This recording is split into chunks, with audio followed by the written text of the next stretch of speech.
Thanks for staying with us. Let's now delve into that conversation surrounding the President's CSU certificate. We have joining us from Abuja studio, Right Honorable Ogene Imaigo, who was a member of the House of Representatives and now a member of the ECOWAS Parliament representing Nigeria. Good to have you join us. Right Honorable Ogene Imaigo, can you hear me? Yeah, I can hear you this last time. All right, thanks for joining us.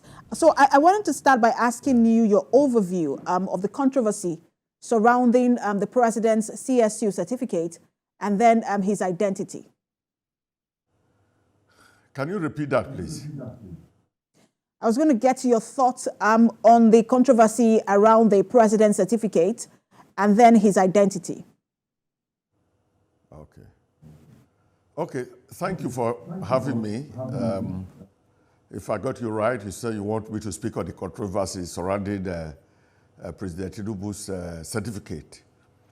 Well, ordinarily, people should not be commenting on this because the matter is already in court and enough evidence have been adduced in court, which will help the court to decide, the Supreme Court to decide whether the certificate is forged or not.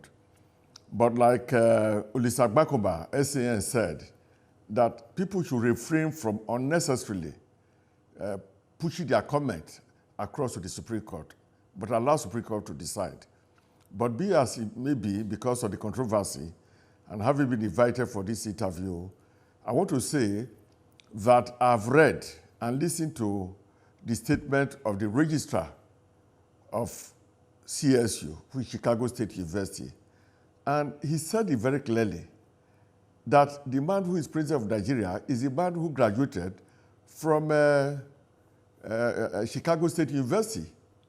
When he was asked, why is he missing the name Mr. and Mrs., he said, well, those mistakes happen, but that the final certificates addressed to Tinubu, be it Mr., that is an internal mistake.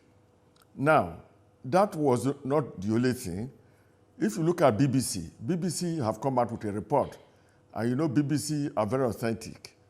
And they've said very clearly that they have investigated, interviewed Chicago State University, listened to the registrar, and they can confirm that Bola Tinubu did not forge his certificate. Even the registrar said that the discrepancies was because Tinubu lost his certificate during the Nadeko days when he was fighting for democracy, and he had to get another copy.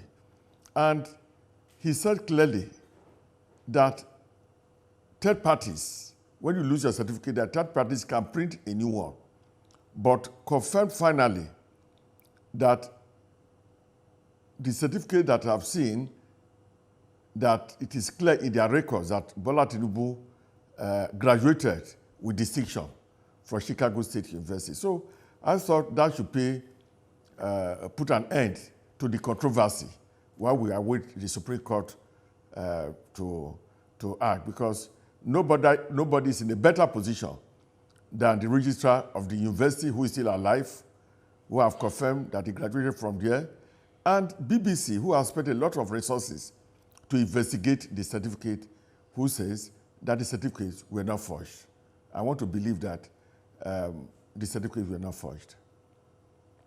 So why do you think that both presidential candidates, that of the PDP and the Labour Party, seem to be hinging their arguments on this particular document? Do you think it's because they honestly believe that they have something to hold on to, or that this is just politics? Well, I don't want to go into why the Labour Party and PDP are arguing the case. Naturally, in Nigeria, when a big pie like the presidency elections are done, it's always been our history that those who lost go to court. And I want to think that this is a continuation of that. But as is clear from what Chicago State University's registrar said, who is the right person to speak officially on behalf of the university, the man graduated with honors from the university. And if you look at him, this is a man who worked as treasurer, the highest financial position in Mobil Oil, which is an American affiliate. If he did not have the genuine certificate, I'm not sure Mobi Oil will take that position and promote him to the highest position. That's one. Two, he's been a senator of the Federal Republic of Nigeria, and his contribution on the floor of the House then are clear that this is a man who is intellectually endowed. Also, he's been a governor, and since he came in as a president within a short time, we've read him talk off cuff, and we know that the man is educated, he's good. So for people to say, oh, he's not educated, I'm surprised because the minimum qualification is just secondary school. So I think that those who have done that is their right, and historically, these are the attitude in Nigeria. If people lose election, of course, they go to try to contest it in the hope that they win. And of course, the courts have done very well. In what do you call it? In a couple of the states, you find that they have upheld the results. In Kano State, they've quashed the result of the governorship election. The same thing happened in Kaduna State. And close to us in Abuja here, we also have a case like that. So the law courts have shown that they are not just ruling in favor of the ruling party. They are ruling, according to the law. So let us be patient and allow the Supreme Court to come out with their verdict. And that should happen in a matter of weeks as everyone awaits that. But let me ask you, because both presidential candidates have now held a press conference. First, it was Atiku who held his press conference. He called on other political parties, to join him in doing that. And, we saw how the presidential candidate of the Labour Party heeded to that call and also had a press conference. What do you make of the issues both presidential candidates raised in their press conferences? Yeah, can you repeat that again? Because it doesn't what you make of the issues that both presidential candidates, that of the Labour Party and the PDP, raised in their press conferences? That the parties are claiming that the certificate is forged or what? They raised several issues. I was asking you about what you make your thought on the press conferences that was held by both presidential candidates.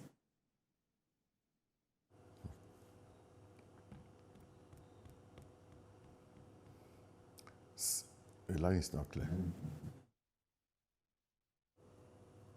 I'm having a challenge, in here. I don't think you can hear me clearly, so we'll just take a break. When we return, we will continue the conversation. Stay with us.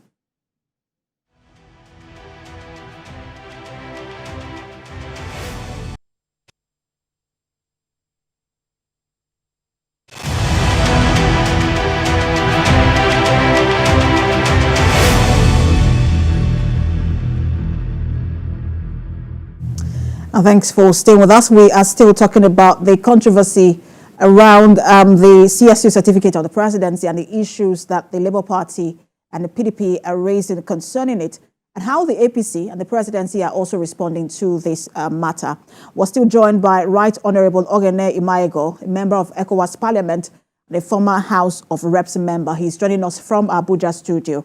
Honourable Ego, I was asking you earlier what you make of the press conferences held by both the Labour Party presidential candidate, Atiku, and then Peter Obi of the Labour Party.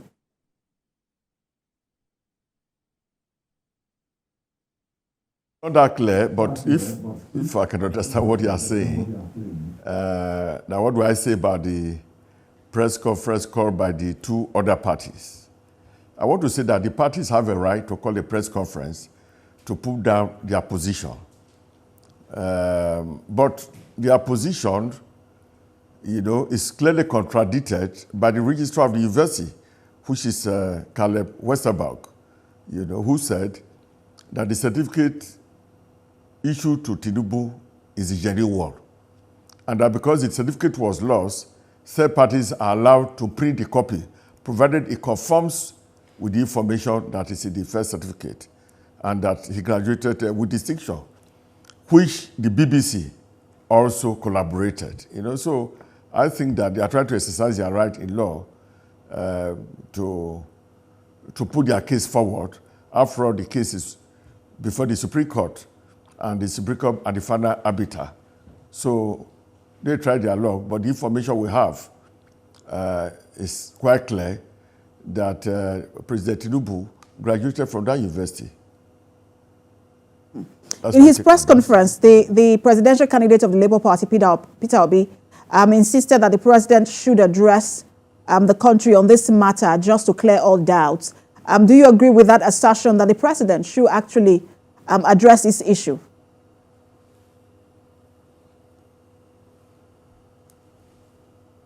All right. There also seems to be some difficulty here. We might have to just let Mr. Honorable Ego go because he can barely hear me.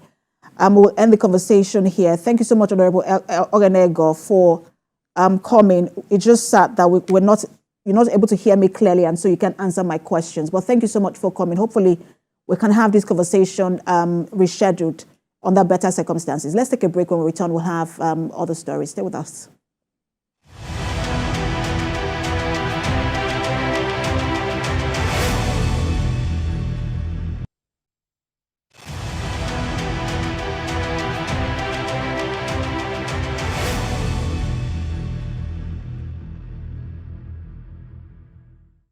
Staying with us, you're watching Standpoint.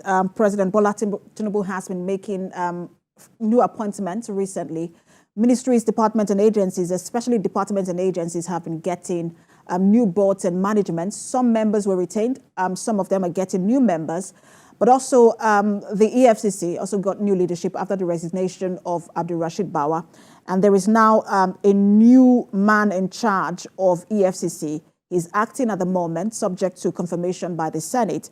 He is Ola Olukoyede, and he's going to is the executive chairman of the Economic and Financial Crimes Commission.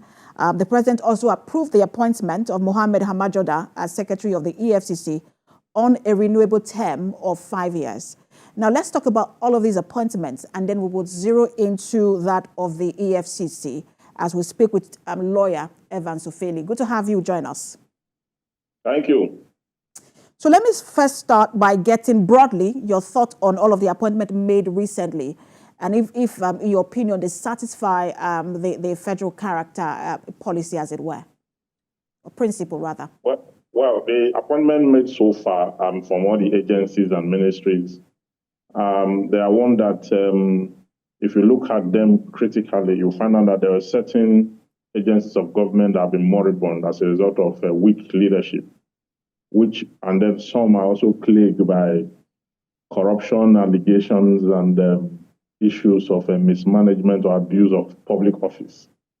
So those appointments are actually very okay. The one that has to do with, I think, 9 posts and some other ones, and then now the EFCC appointment. So it's a good thing that the president is revamping and overhauling the entire process of governance in the light that is being done. However, okay, go ahead. Please go ahead. Okay, I want to talk about the EFCC now.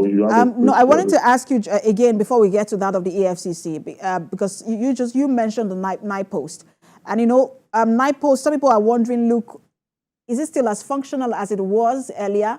And then when you look at this appointment made, because Nigerians have always talked about having stronger institutions, are we on that path of now having stronger institutions? Yeah, it's a gradual process. This stronger institutions we are talking about is also a subject of having strong persons with integrity. You see, an institution is a human construct. An institution is strong to the extent that it has people who are of strong integrity and who are devoted and patriotic enough to uphold the ethos and the duties of that. As much as we have strong institutions, we need to also talk about the fact that these strong institutions will not work itself through the process except you have strong persons manning these institutions. And that's exactly what the president is doing in the light of what I have seen, except for the little agitations that we're having in terms of certain appointments that people feel they are not in the right, they are not rightly seen. And I know you are eager to talk about that of the EFCC. So I was saying that I know you're eager to talk about that of the EFCC, so let's get into it. We saw how, there was so much, especially from the anti-corruption CSUs asking for the removal of Abdulrasheed Bawa. Even they were against his appointment in the first place. He has now resigned and a new man has been appointed. What's your thoughts on the new person, Olukoyede, who has now been appointed? From the look of things and from the experience I think he has gathered in the course of his practice of law and other extra issues that he has undertaken over the years, he is actually qualified. But if you look at the act, the extant law that established the EFCC in that section 2, okay, you'll find out that the requisite experience, which is 15 years as required by law, it falls short of it. And the fact that it says whoever should be the chairman must be someone who is retired or a serving government security agent, the person who has worked in. It is quite instructive to note that when these appointments are made like this and they do not meet the requirement, it is only right that it is reviewed in the light of the question of the issues of law.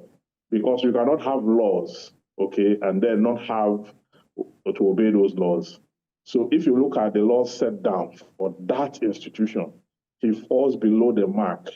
And there's nothing wrong about appointing someone and finding out that he's not qualified for the position. If he's not qualified statutorily or by experience or by ranking, because say the person alternatively should have attained a rank of an assistant commissioner of police. Okay, he doesn't have that too, okay? So I think that the president will need to walk that appointment back. And the earlier is done, the better. Concocted in the realm of error.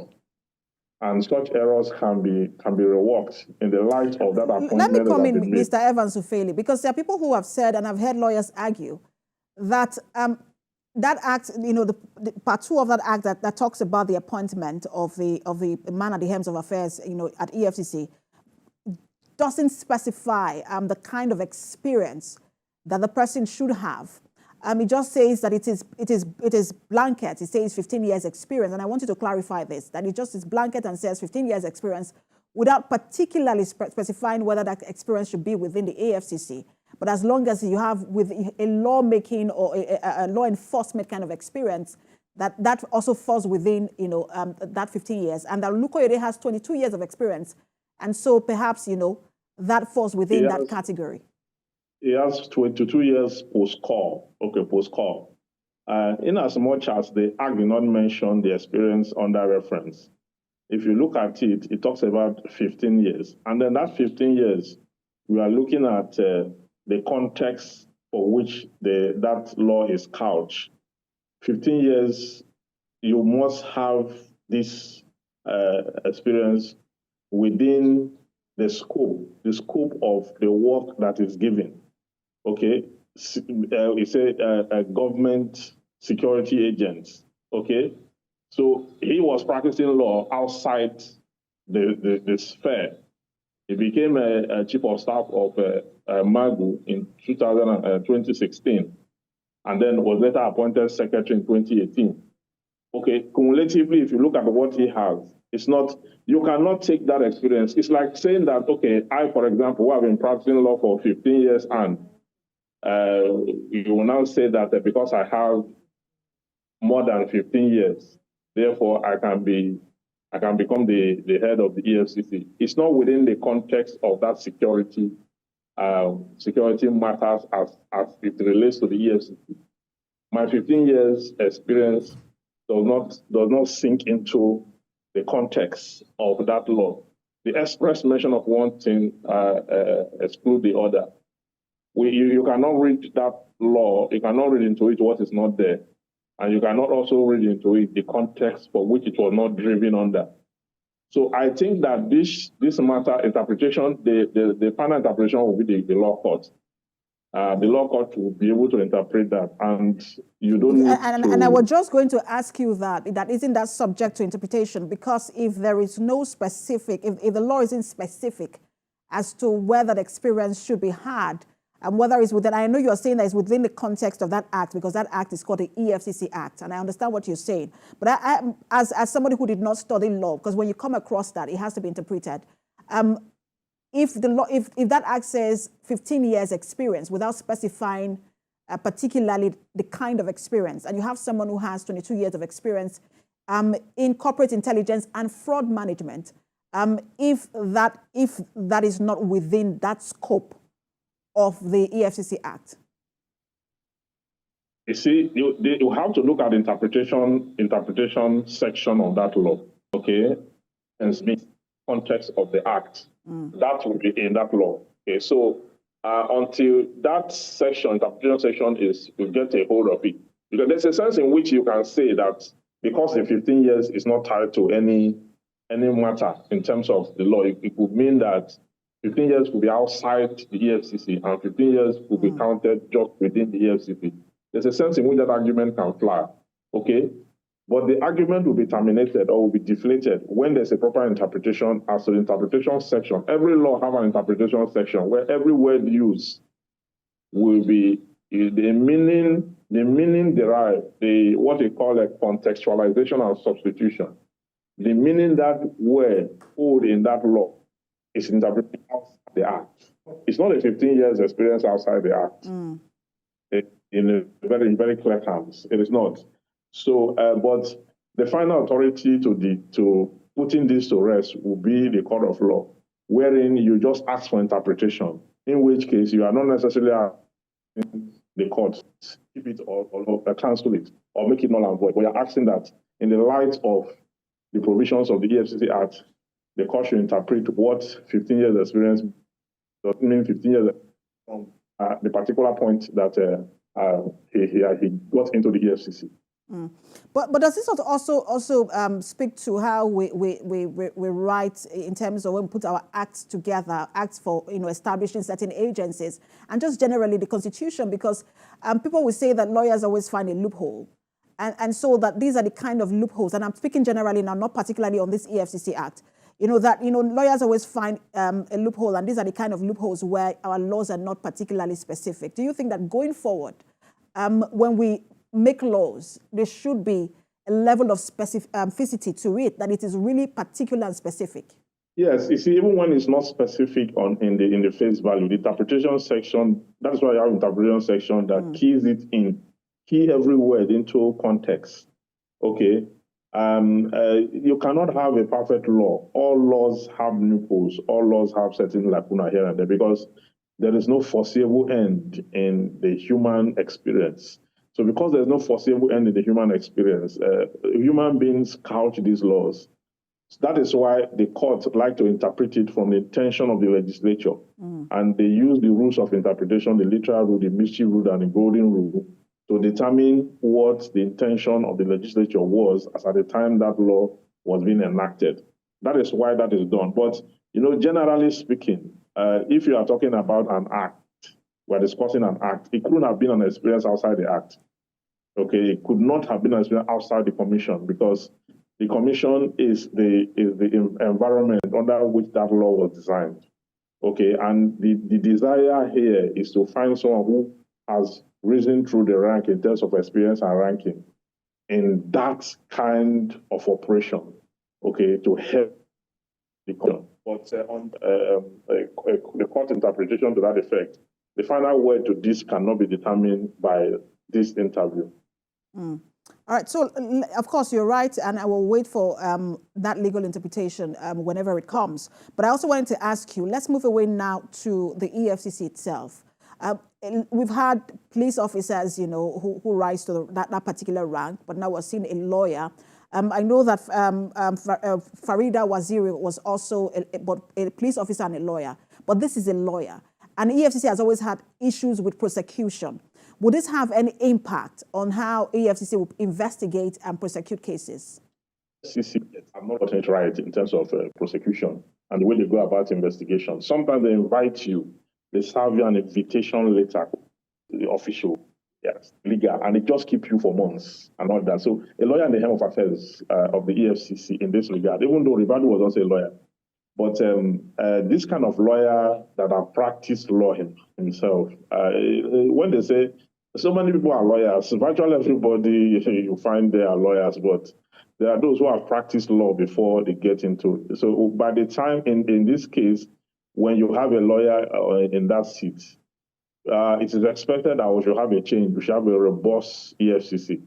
Because if a lawyer goes there and he messes up his own profession, there's a sense in which issues of contempt will be raised and professional negligence. And you can even also go ahead, proceed to take him before the disciplinary.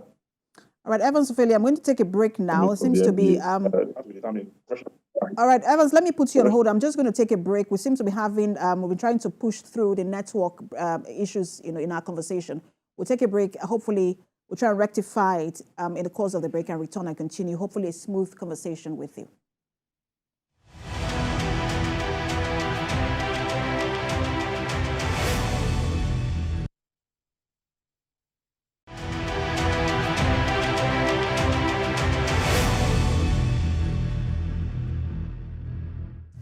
All right, thanks for staying with us on Standpoint. We're still talking about the recent appointments made by the president, and especially that of the EFCC chairman, where he has now appointed Ola Olukoyede as the executive chairman, and that's subject to Senate confirmation.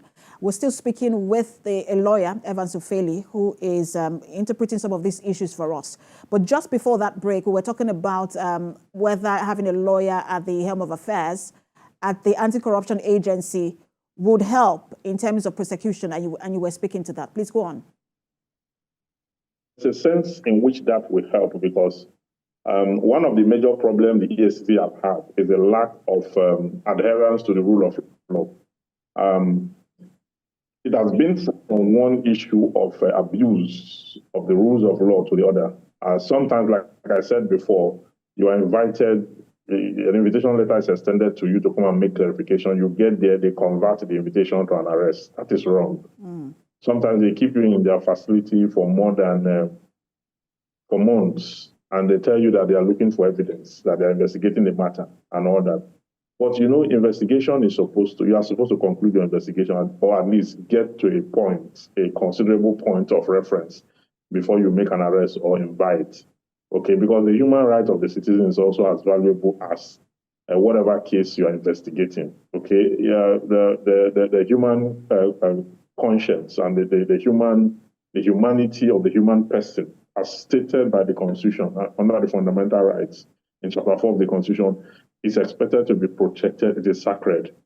But our law enforcement agencies, especially the EFCC, most times do not care whether, in fact, once you get to their facility, they don't even think you have a right, okay, or you have they just make things so difficult and all that. So having a lawyer here, there are several lawyers there too. I think retraining and revamping the system and maybe taking care of using scientific means to investigate matters will allow for a better running of that institution.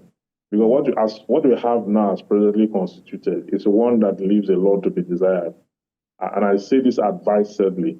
I say it advisedly because the commission is one that is respected. Before now, from 2003, 2004, when the institution was established, it came on board with high esteem, and it was without blemish. But today, you cannot say that of the institution. There have been a lot of issues that have gone through between the Office of the Attorney General and that of the chairman of the EFCC. We saw how Magu left the office. He was always having clash with the then Attorney General of the Federation and all that, as regards issues of properties forfeited and properties that the court have asked the suspect to forfeit to the commission. The sale of it and the management of it and all that became a problem. So the institution should be one that should be rejigged by this new administration. If it passes that the new appointment stands, A lot of work needs to be done. I mean, this issue of qualification and no qualification is a list of the issues we should be discussing. The issues of cleaning up that institution, which is and I want to get to fundamental. that cleaning up, because it's sort of shocking to see how somehow EFCC also now has a not so good image, in polity. There have been a lot of reports as to EFCC breaking into the home, or EFCC agents breaking into the homes of Nigerians. But I want to get to that shortly. They will say that in the eyes of security agencies or security agents, you are guilty until proven innocent. But in the eyes of the law, you are innocent until proven guilty. And I want to ask you if that will reflect, or because it is now a lawyer, we're going to see that a reduction in media trial in the country. If he's able to manage and retrain the operatives from departments to departments on the issues of human rights, okay, if he's able to do that, because one of the issues also is that the person in question is not a human rights lawyer in the real sense of it. He's a lawyer that has considerable experience in fraud-related cases. That is not to say he cannot accentuate the issues of human rights. The issue of human rights is critical, and it cuts across every facet of the human experience. So that issue is one that he needs to put, because he should not take it as a situation where he gets this appointment and then the focus will not be on his line of experience, which has to do with fraud and problem activities and all that, which is good.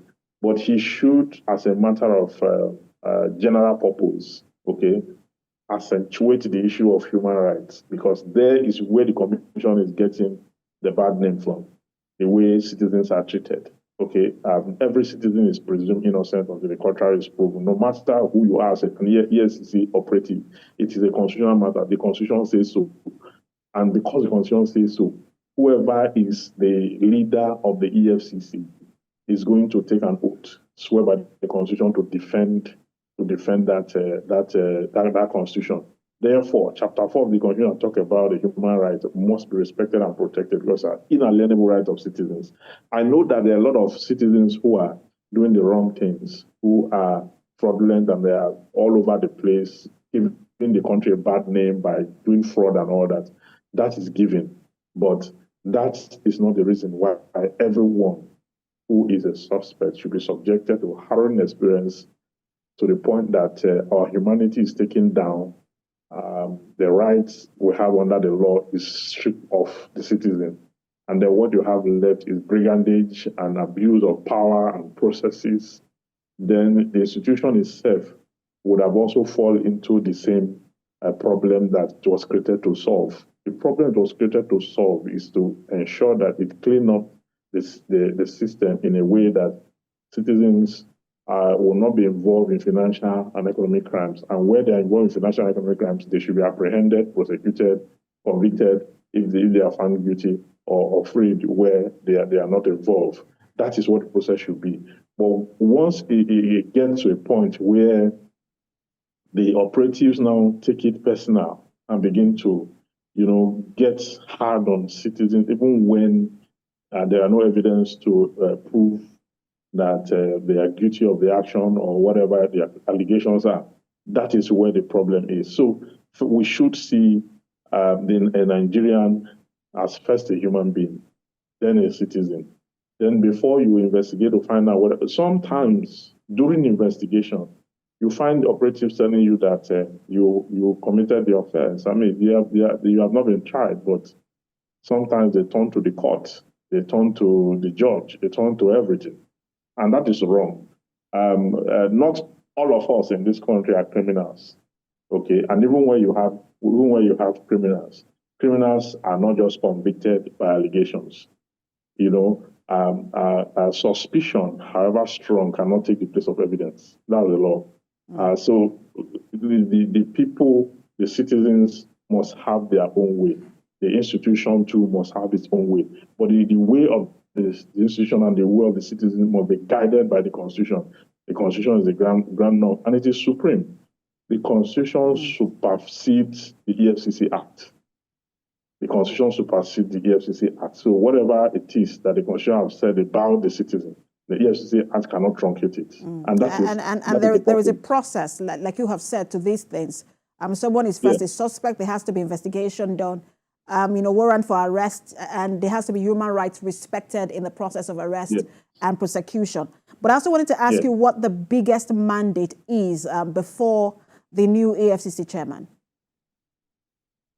The biggest mandate before him? Yes, in your own opinion. Yeah, the biggest mandate I see before him is to, first of all, manage the EFCC and make it corruption-free. Because you see this corruption that EFCC fights, economic and financial crime, it fights outside. It also have it inside. It have it inside, yes. That is the reason the former EFCC chairman who just resigned, part of there are allegations of financial impropriety and abuse of office. Okay, the one before him had the same issue. Okay, so if the EFCC want to be respected, the mandate, the greatest mandate, is first of all to clean the institution inside out. Okay, because Lord Denning said in UAC versus Mark 4 that if a matter is void in law, is a nullity. As you cannot put something on nothing and expect it to stand if you collapse. If the EFCC want to fight corruption, it should first of all exfoliate itself of corruption. Okay?